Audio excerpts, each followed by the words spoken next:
Good afternoon, everyone. We come to the next part of our argument unit, which deals with support. This is probably one of the most important parts of what we are going to go over. So I strongly suggest that you pause me and get a piece of paper to take some notes, or take out your argument definitions and make some notes on there. Support is what backs or justifies the claims made by an argument. You have facts and data, and you present them to support your claims. There's an advertisement here, and you can see that it claims that this drill is one of the most useful of all electric tools. And then it has different support for that. It says that it's a portable tool. It says that it's a drill press. It says that it's a multi-use tool. It talks about the type of tool that it is, that it's a Black & Decker product, and that's a good product. It talks about the pricing on it. So it uses different pieces of support in order to back up its claim. There are different types of support. Ethos focuses on the arguer. Okay, Lance Armstrong, every second counts. That's ethos. He faced cancer, so every second counts for that reason for him. He is also a bike racer, so literally every second counts when you're in a race. So that's why it's ethos for him. You often see ethos used in arguments with little kids. Sometimes you even see it with politicians. It's when, rather dealing with the issue, they go after the person instead. Well, look at you, your company didn't do that well, so you can't talk about that. The idea that, well, you're a smoker, so you can't tell me not to smoke. The person can still have very valid claims, and it's attacking the person as opposed to actually attacking their argument. So ethos can be used in a good way. It can also be used negatively. The next is logos, which is facts, statistics, and independent studies. It's data. It's your factual information. Honey Nut Cheerios uses logos when it talks about the American Medical Association. It says it can help lower your cholesterol. And then there's information to back that up, and it's logos. Pathos is emotional appeal, and we've talked about this already. Please drive as if your children played here. We've talked about the Sarah McLachlan commercial with the animals, and they all look so horrible, and the sad music is playing in the background, and it makes you want to cry. Anytime that it's drawing children into it, anytime that it's pulling on your heartstrings, it's pathos. It's emotional appeal. Credibility is very important. Where does your information come from? You can use facts from multiple sources, but if it's not a credible source, then your facts are not credible. This comes from the CDC. It's a pretty credible source. It would be wise to use it. If you are doing something on animal rights and you are going to use a very strong animal rights activism group, they might not be the most credible source of information. They are biased. They are not impartial. They have a clear desire to prove something. It does not mean that you can't use them. It just means that you need to recognize that their credibility is somewhat questionable, that they do have bias behind things. And author bias is very important when you're looking at nonfiction and judging it. What biases are they bringing in, and how is that influencing me as a reader? Our flag is red, white, and blue. But our nation is rainbow. Red, yellow, brown, black, and white. We are all precious in God's sight. America is not like a blanket, one piece of unbroken cloth, the same color, the same texture, the same size. America is more like a quilt, many patches, many pieces, many colors, many sizes, all woven and held together by a common thread. The white, the Hispanic, the black, the Arab, the Jew, the woman, the Native American, the small farmer, the business person, the environmentalist, the peace activist, the young, the old, the lesbian, the gay, and the disabled make up the American quilt. She just loves him so much. That's Jesse Jackson, and this is really talking about analogies. We know that analogies are a very effective way to prove an argument. They draw comparisons for the reader. They make something easier to understand. We looked at Drugs by Gore Vidal, where he made the analogy of prohibition, and it was very persuasive. it really seemed to make his point. Well, look, here was something else in history that followed the same example, and it was a failure, so that's why this is also a failure. Of course, when you dig deeper into analogies, you can sometimes find that there's flawed logic behind them. So if you're using an analogy in your argument paper, you want to make sure that it is a well thought out analogy. Anecdotes support arguments by adding real life experiences. This poster here, tornado destroyed everything, but we had our data backed up, our internet services were rerouted off site, we were open because we had a plan. It's an anecdote. Commercials frequently use anecdotes, persuasive pieces frequently use anecdotes as well in order to prove their point. If you are personally connected to it, or if you know someone who has a story, those stories bring the issue home. The anecdotal evidence helps prove your argument. In Gore Vidal's drugs, he had anecdotal evidence about his drug use, which also either lent to his credibility or took away from it, depending on how you looked at things.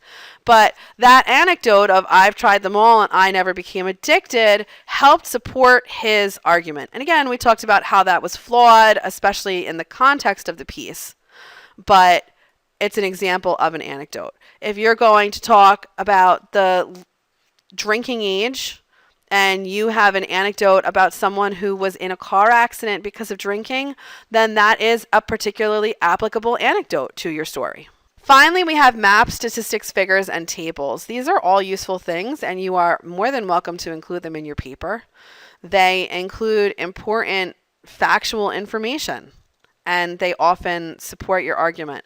Just know that there are often many ways to read figures and maps and statistics and data like that, which we will talk about, but that is something to consider. And of course, you're going to read it one way in your paper and persuade people that that's the correct way to read it. Just something to think about when you're looking at support, some questions. Is the support relevant to the claim being made? Is the support strong enough to warrant the conclusion or assumption? Is the support representative of all cases? Have other possibly conflicting examples been ignored or overlooked? Are the right authorities being consulted, and could any be biased? And is the support up to date? This is where Gore Vidal's piece falls apart. The support is sometimes relevant to the claims. It's often not strong enough. He makes a statement that the United States government is at fault for deaths. That support is not strong enough to warrant that. It is not representative of all cases. Just because he didn't become addicted to drugs doesn't mean other people won't. Are there other examples that have been overlooked or ignored? Certainly. He never talks about the other point of view. Does he even consult authorities? Not really. He does not have a lot of authoritative base in that piece. And the support is definitely not up to date because the piece itself is not up to date. It's from 1970. So looking at this list is where his paper falls apart. And looking at this list is where your paper should not fall apart. Make sure your support is relevant.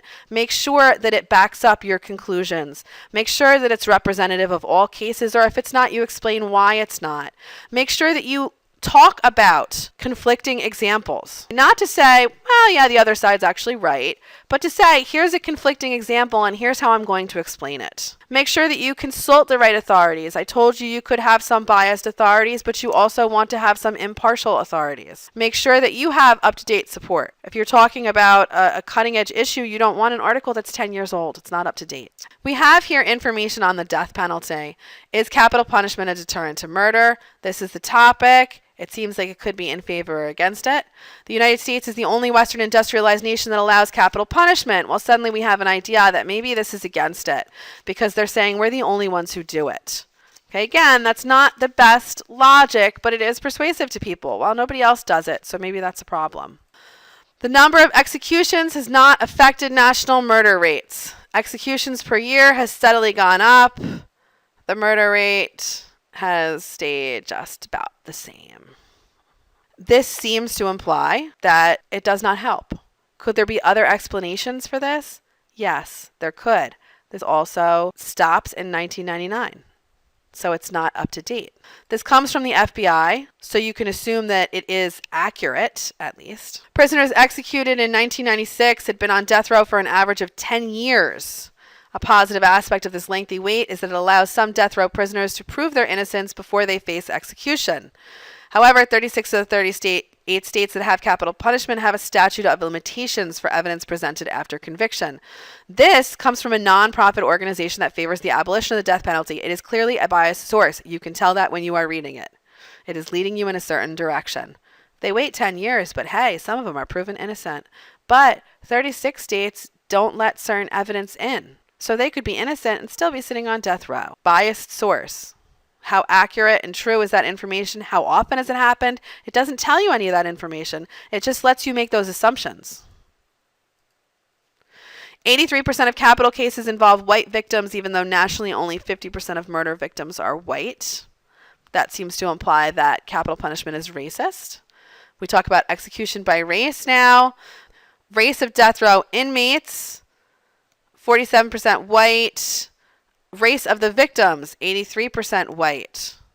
Executions by race.